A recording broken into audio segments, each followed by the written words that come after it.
Welcome back, friendo, to the Thousandaire Radio channel. So exciting. Yesterday's first, Peg Boyd. Hit that like button. I'm so glad you're back. Heck, I'm glad I'm back. I think it's important not to take things for granted. Our lives and the world can change very quickly. I'm sure you and I have both noticed that over the past few years, eh? Oh, and when I say life can change really quickly, I don't just mean for the worse. Yeah, so cheer up. Don't be such a doomer. I'm a doomer. That's who I'm talking to, myself, basically. I make these videos so I can watch them. It's rewarding, organizing my thoughts every day. I need to do that because I'm all over the place. You don't have to agree with me so quickly, friendo. All right, today, 3 reasons not to sell my gold while it's going down. Let's just start with the best one, shall we? Yeah, I'm going to start with number 3. We'll make it a countdown. Number 3. Timing market rebounds can be difficult. Gold prices often move up quickly in response to market events, and timing these swings is challenging. Selling now could mean missing out on future gains if the market turns around. By holding on to your gold through downturns,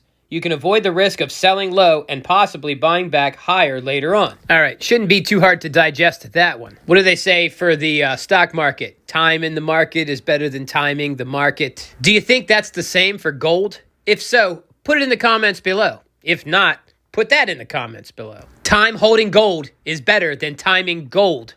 Could that be a thing? I've never heard anyone say that, but maybe they should. Or maybe they shouldn't. By the way, none of this is any type of advice, all right? So don't just listen to this and start buying stuff. Or hold your gold instead of selling it because of me. This is just a topic that I'm thinking about myself, and I'm trying to process it. I got these 4 centenarios, and they're hefty. And I think to myself, will I be okay watching them maybe lose a third of their value denominated in filthy fiat petrol dollar promises? Don't get me wrong. I'm not totally thinking cash is trash, okay? I pay the rent with that stuff. I'm more so considering other assets. Now, don't get red in the face. This is just a thought experiment, but I'm thinking maybe I should just sell these centenarios and just put it all in Bitcoin. I can tell you right now, I'm not going to do that. Could that move turn out to be an amazing move? Yes, but it could also turn out to be a disaster. When I start having crazy thoughts like this is when I like to balance my portfolio and just see what I'm holding, how much I'm holding, and in comparison to each other, what do I have?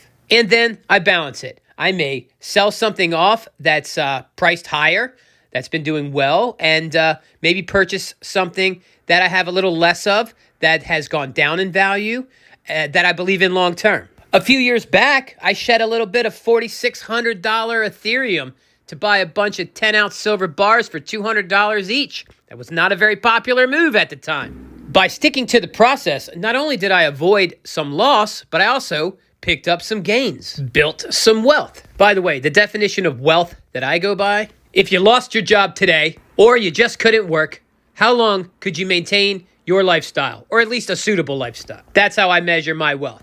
And it feels good if you have a boss at work and they're kind of rude and you think to yourself, you know, I could just go home and stay there for like 3 years. Having that in your tool belt I think it makes you a better negotiator. And bosses, they pick up on it. Just like if you're living week to week and you're desperate, bosses pick up on that too. And they may attempt to gouge you for everything. Your time, your pride, etc. It's not the worst thing in the world. I mean, Stockholm Syndrome will help smooth that out. All right, so I got to get a roll on. So basically, timing the market. I'm not a genius. I'm not going to try to time everything. I'm going to stick to balancing my portfolio. Plus, I'm not selling centenarios. I'm going to get 20 of them. That's my goal. A roll of centenarios. I'm aware that could be irrational, but I'm sticking to it. And it is my portfolio, so if we have to carry a little heavier in gold, so be it. All right, number 2, intrinsic value and wealth preservation. Unlike stocks, bonds, or currencies, gold has intrinsic value and is not tied to any single economy or currency. I like that. It sounds alternative, which is big with Gen Xers. I'll continue. It's a tangible asset with a history of preserving wealth, particularly during financial crisis. Holding on to gold allows you to retain an asset with real value that can withstand market volatility, making it an essential part of a diversified portfolio. All right, first thing I think is you don't ditch your car insurance to buy more Bitcoin. Or do you? No, you do not do that. Yeah, so the gold stays put once again. Also, I'd like to add, if gold does go down, I just look forward to buying cheaper gold. And if it keeps going down and I keep accumulating it for less, my cost average will go down. Will it be demonetized by crypto and left with only its industrial use? I heard someone say that yesterday. It sounds nice, while you watch the Bitcoin flying up and we just speculate, but I don't think so. And I don't know. It's important to be able to say, I don't know, when you don't know something. But there are some things I do know. Bitcoin since 2009 and gold since 6,000 years ago in Lydia, give or take some thousands of years. Still, it's a much longer track record. It's a much longer momentum. I hope by now you hit that like button. Don't be lazy. I'm not lazy. I'm sitting here working before work. I'm going to be late because of this. Again. Also, if you find yourself enjoying this content and you're not already subscribed, subscribe to the channel. Why not? Join the Thousandaire community. We are not many yet, but we are of a high quality. Wait.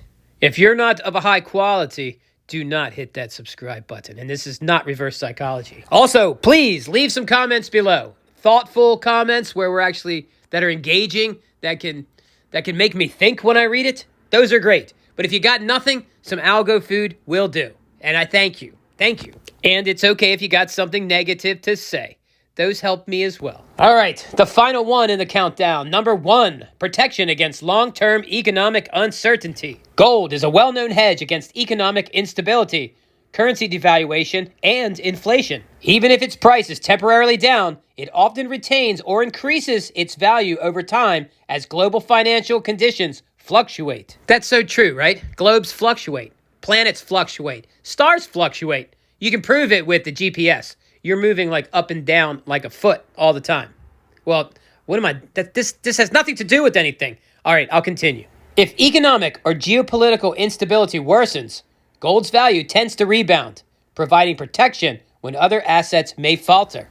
All right, that sounds a little repetitive. We know all this. All right, I'm going to swig down the rest of this coffee and vamos, senor. I got a very unskilled menial job to get to. I like that cash. I can buy stuff with it. Hasta manana, friendo. I will see you tomorrow because that's it. That is it. Thousandaire Radio, wicked shout.